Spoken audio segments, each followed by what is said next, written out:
Une résolution a été votée à l'ONU, enfin devait être votée à l'ONU pour un cessez-le-feu humanitaire à Gaza.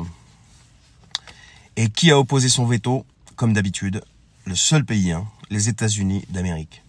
Par qui sont dirigés les États-Unis d'Amérique? Par les fous sanguinaires démocrates. Pourquoi je dis les fous sanguinaires démocrates? Regardez toutes les guerres quasiment qui ont été menées.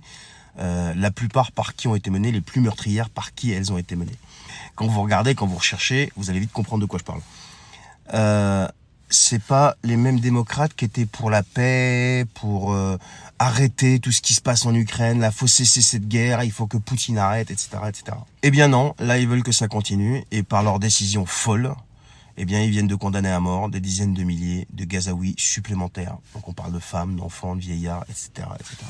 Ben ouais, il suffit juste de regarder l'intensité des bombardements et des combats menés par Israël contre le Hamas, qui encore une fois, je le condamne et je condamne son action, mais totalement.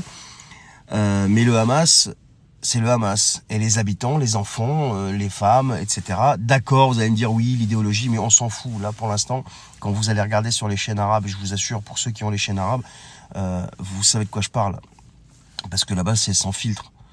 Quand vous voyez les images, mais comment on peut être aussi sanguinaire? Comment on peut être croyant, que ce soit d'un côté ou de l'autre, et être aussi sanguinaire? J'ai vu aussi des images traîner sur Instagram d'un rabbin, je crois, qui était en train de signer une dédicace sur un obus, je crois que c'est un obus de 155, qui allait être envoyé sur Gaza. Non mais, t'es un rabbin, tu crois en Dieu, et là tu signes sur un obus en fait qui va tomber sur peut-être des enfants, des femmes, etc. Et franchement, je vais vous dire, on parle souvent de l'évolution de l'être humain, mais moi je comprends pas en fait comment un être humain évolué peut être aussi sanguinaire. Allez, bonne journée.